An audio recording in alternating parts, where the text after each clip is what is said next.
You are Locked On Mavericks Postcast, part of Locked On Sports Dallas, on the Locked On Podcast Network. Your team every day.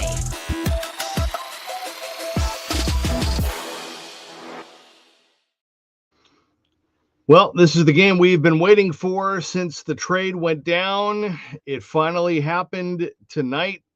The Mavs faced Luka and the Lakers in LA, and they came up short 107-99. What did you think? What are your thoughts? We want to hear from you via the comment crew, so please jump in. And here we go. Welcome into the Mavs Postcast, your team every day and your team every single game. I am Jeff Biggs. Thank you for watching Locked On Sports Dallas, your destination after every single game. You can also find us on the Locked On Mavs podcast feed. And coming up on our episode here over the next half hour, we're going to talk about a game that the Mavs could have won.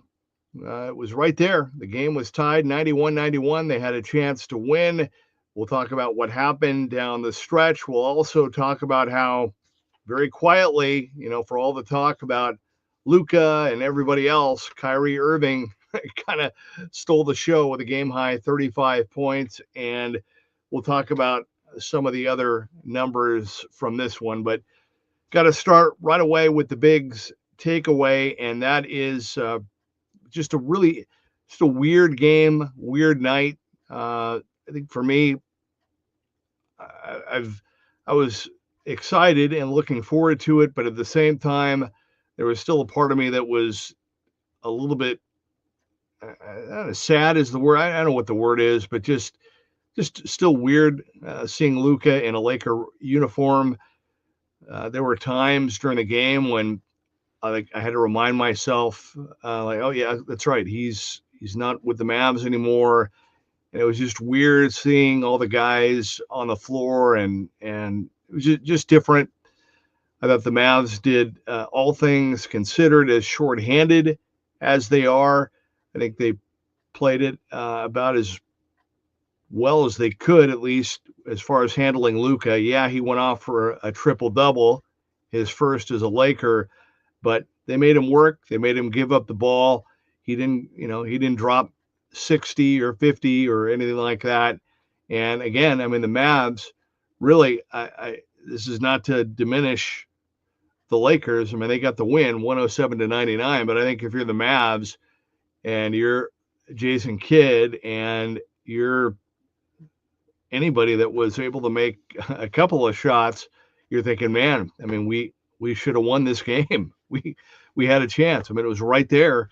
And I know that there's still a lot of time, not a lot of time, but there's a good amount of time in LA for the Lakers with LeBron and Luka, for them to come together and for the talent that they have on their roster. But I don't know if it's just the Mavs are their kryptonite kind of thing or what, but when I look at the Laker team, they're a team that could be dangerous in a playoff series for sure.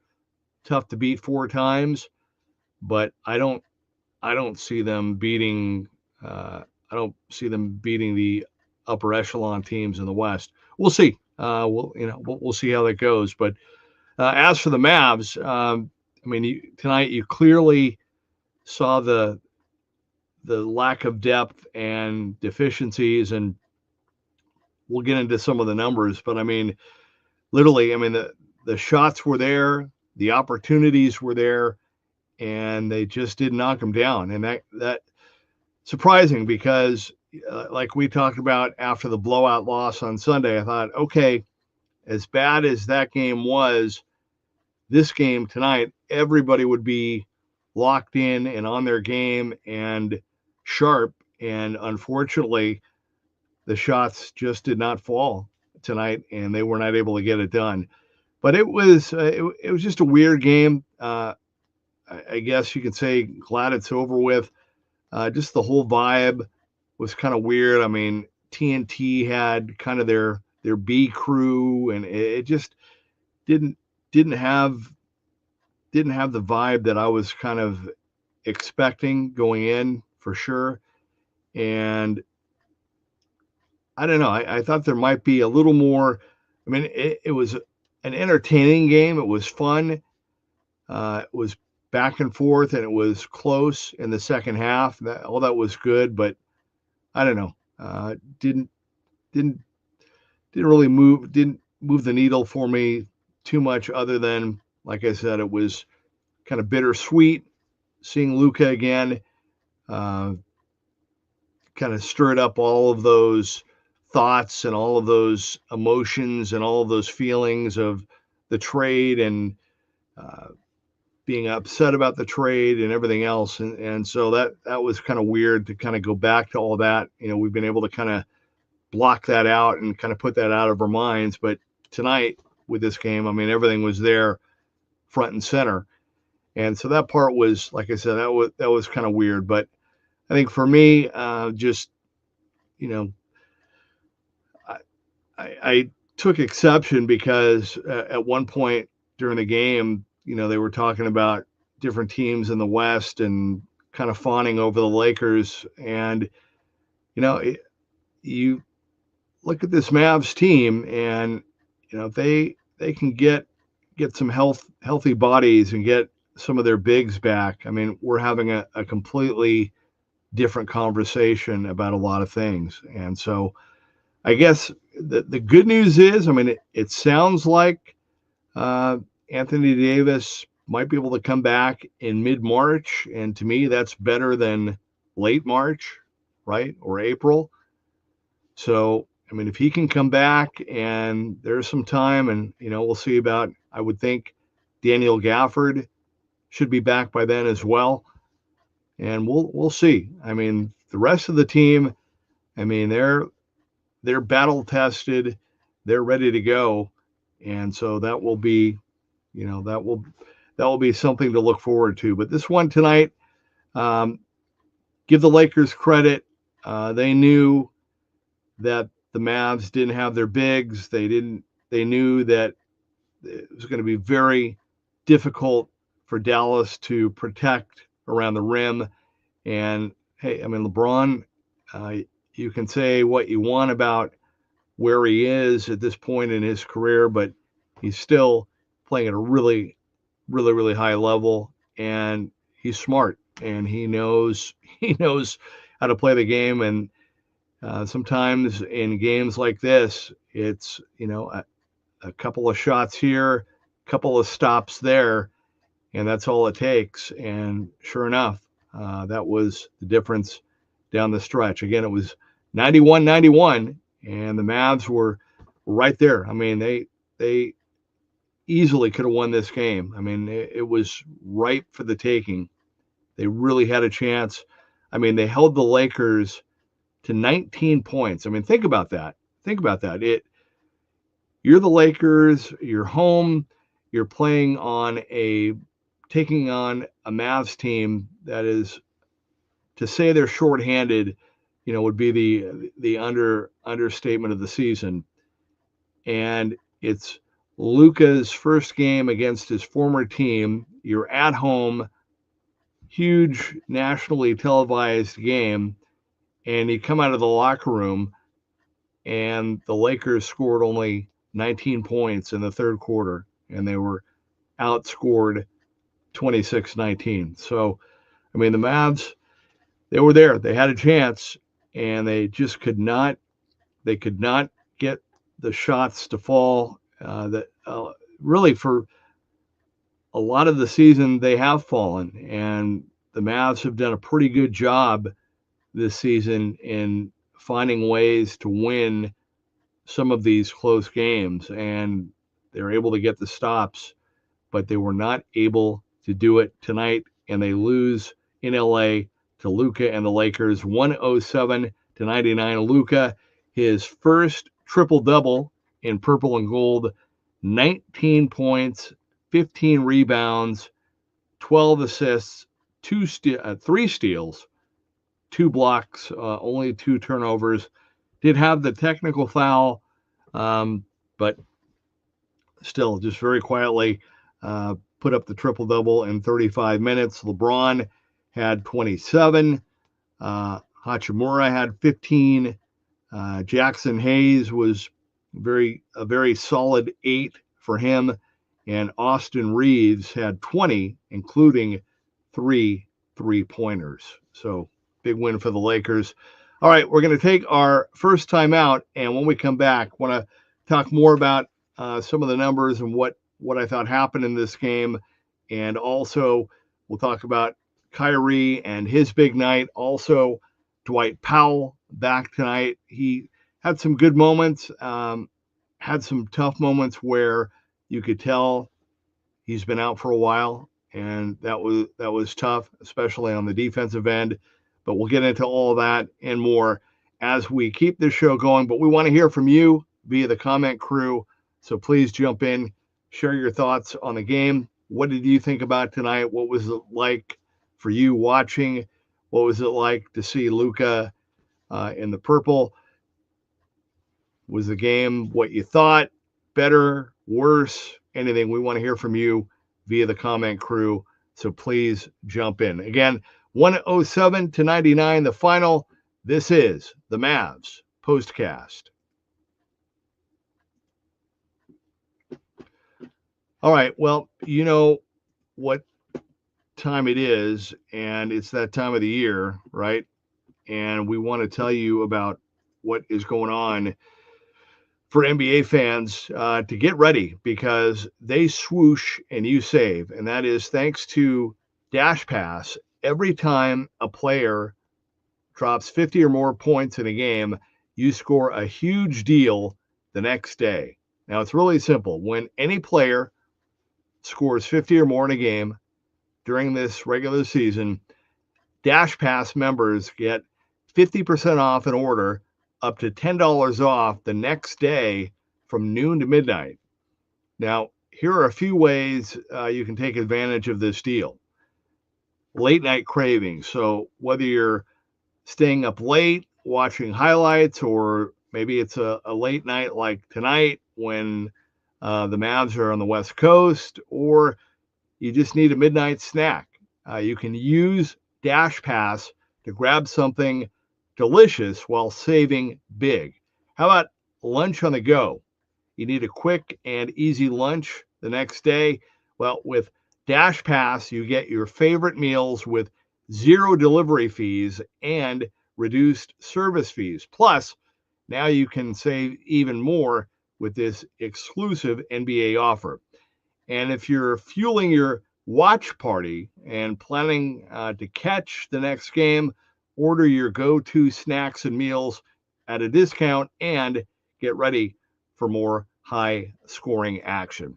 So all you have to do is sign up for Dash Pass and be ready to save. And when any player scores 50 or more in a game, Dash Pass members get 50% off an order the next day, up to $10 off. Just use promo code NBA50 from noon to midnight after a 50-point game on eligible orders at participating merchants. You must have an active Dash Pass account. Terms apply, and visit DoorDash to learn more.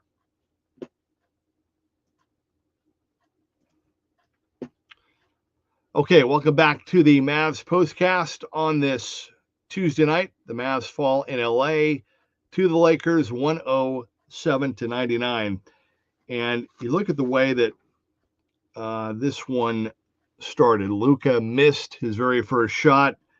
Luka ended up with a drive in the first quarter. He was teed up with about 9.5 to go in the first quarter.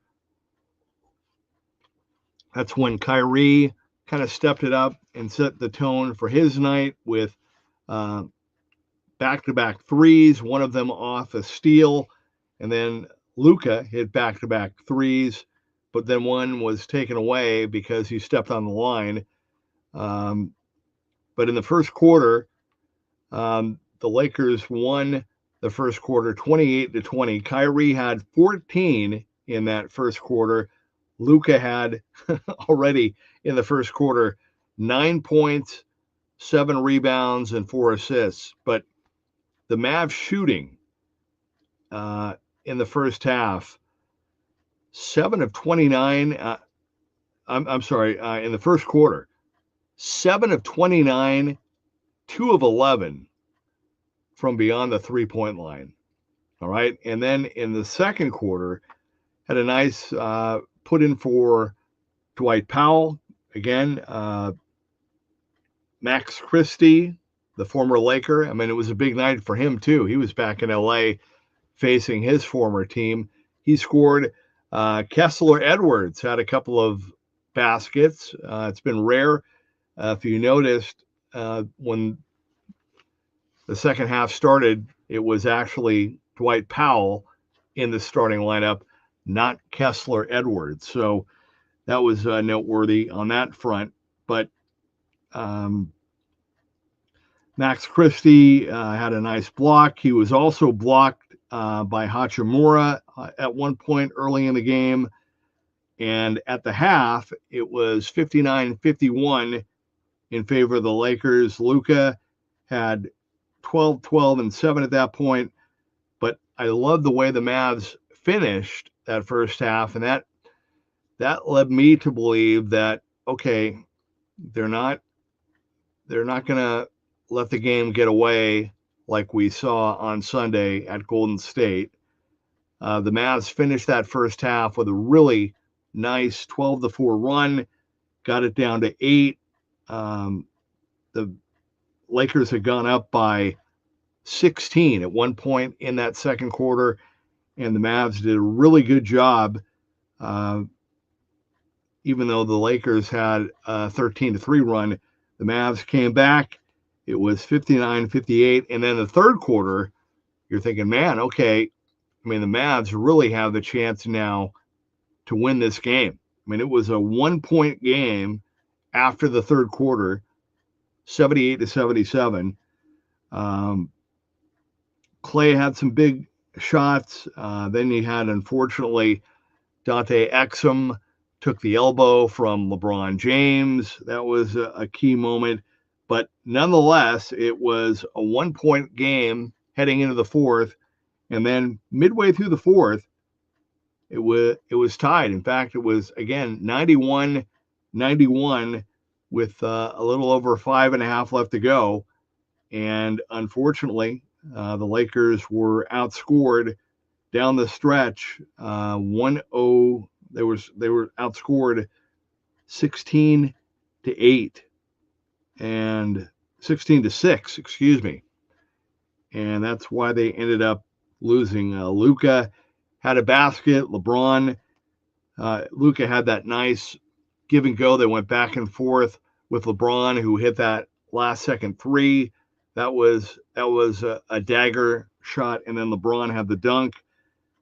Kyrie did hit a big three coming out of a timeout, but it just was not meant to be. The Mavs could not really score much beyond that, and they could not get the stops that they needed to get the win, and they end up losing 107-99. And again, feel like it was right there for the Mavs taking, but you look at the numbers on the night and the shooting tonight for the Mavs, 35 of 98. I mean, they shot 35% from the field, 17 of 44 from beyond the 3-point line. I mean, that was just a horrific shooting night tonight for the Mavs, who, again, are probably just kicking themselves. And certainly I'm not going to blame, again, the Mavs are shorthanded, and they're just, you can only go so far with that. But I thought, I mean, a glaring omission tonight was PJ Washington didn't score a point.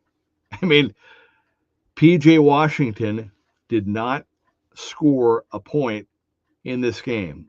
0 for 9, including 0 for 2 from beyond the 3-point line. He did have 10 rebounds and 5 assists, and I'm not telling you anything that PJ doesn't know, but PJ in a game like this, when you're on the road in LA facing Luka, LeBron, and the Lakers, PJ has to have a big game and has to score. And how that, I mean, I know everybody is going to be looking back thinking, what could I have done and could have this happened and that, but that's one glaring issue right there. PJ has to score. Kyrie had 35. Went to the line 6 times, knocked down 5 threes, was 12 of 27. Klay ended up with a great finish, 22 points. He knocked down 5 threes, went to the line a couple times, but kind of a quiet, it was a quiet West Coast trip, I thought, for Max Christie. Ended up with 10 points, but I thought he might have had a bigger game tonight facing his former team. It's okay, but not dominant by any means. Kessler Edwards, again, I like his athleticism, had some better moments, but the Mavs are in a spot, and we saw this a couple of times where either Kessler or even Dwight Powell, and I know Dwight Powell just got back, but they're in these situations where it's like Kessler or Powell, they don't want the ball. And so they're going to have to figure out how to work around that, because it's hurting the team and it's hurting the offense. And I know they're not expected to carry the load offensively, but there's got to be something where that can be turned around, where they can try to do something other than just give it up every time they get the ball. It would help the team and help the offense. Off the bench, Omax, no points. Najee ended up with 9 points, but was 2 of 7, including 1 for 5. Had some really tough misses and some critical misses at critical times. Spencer Dinwiddie had a couple of big threes, but ended up with only 9 points. And Dante Exum, who did not get the start tonight, again, he took that elbow from LeBron and ended up with 8 points, a couple of threes, but only played 11 minutes. So kind of a quiet game for him, and that was it. Kyler Kelly, Moses Brown, Brandon Williams, and Jaden Hardy all did not play in this one. And again, the Mavs fall 107-99. All right, we're going to take our final timeout. When we come back, our final segment, we want to hear from you via the comment crew. Jump in, share your thoughts. This is why we're here. This is why we are live after this one, 107-99. This is the Mavs Postcast.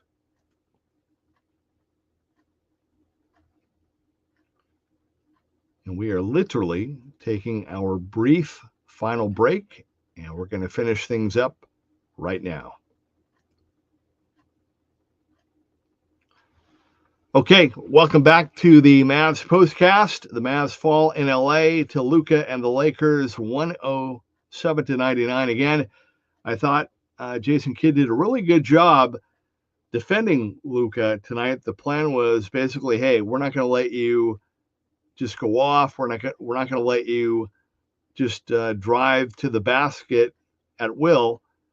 We're going to make you give the ball up, and we're not going to let you beat us. We're going to force you to allow the other Lakers to try to beat us. And aside from Jackson Hayes, who had a solid 8, the other Lakers did. Hachimura, LeBron, and Austin Reeves all did a really good job as starters. And the Laker bench was good enough, hit some big enough shots. Ironically, 3-point shooting, the Lakers only hit 11 compared to 17 for the Mavs, but they shot the ball better. 39 of 87 compared to 35 of 98 for the Mavs. The rebounding, too, that was a big factor. 57 to 45. The Lakers had the edge, and the assists, the Lakers had the edge as well. And then turnovers, the Mavs had 12, the Lakers had 14. So again, it was right there. I mean, the Mavs had a chance to pull the game out, to win it, and they just could not get the shots to fall, and they could not get the stops down the stretch to pull this one out, and they lose 107-99.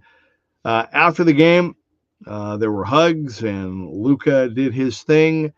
Luka did look at the Mavs bench, I think, pretty much after every basket. I did not see if he made eye contact with Nico Harrison at all. Nico was down in the lower level. He was not up in a suite or a booth anywhere.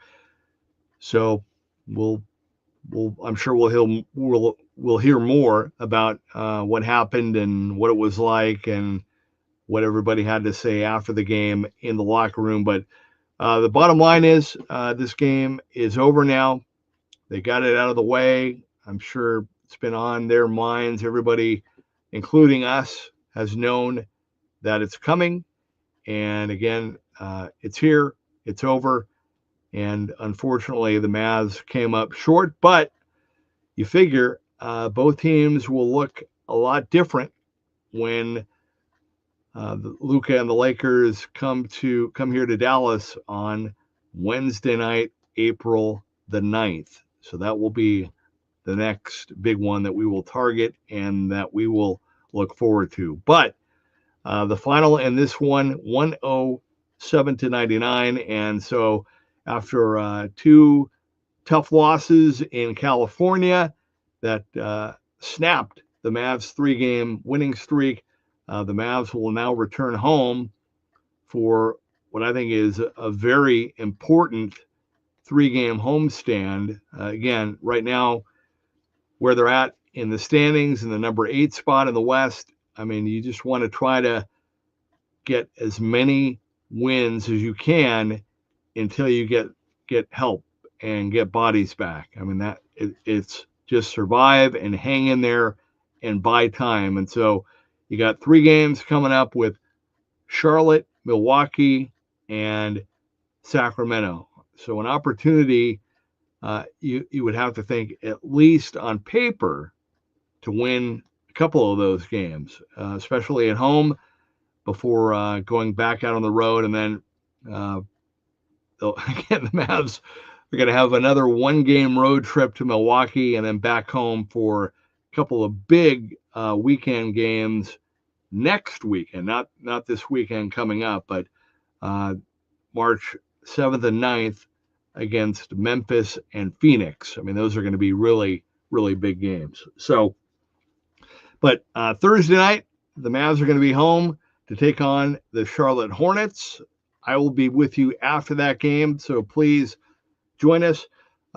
Be sure and tune in to Nick Angstead and the crew on the Mavs podcast for all the very latest. They're going to have a lot to say after this one, and all the info and everything you need to know over the next couple of days before we get to Thursday night and the Hornets. Also, I want to give it up to Isaac because I saw another national writer mention a rumor today that he believes that the Mavs are going to sign Jaylen Brown over the summer. And I want to give it up to Isaac because I had not heard that anywhere from anybody but I did hear it from Isaac, like literally the day after or shortly after the trade. I mean, not too long after the trade, but the bottom line is Isaac was the first one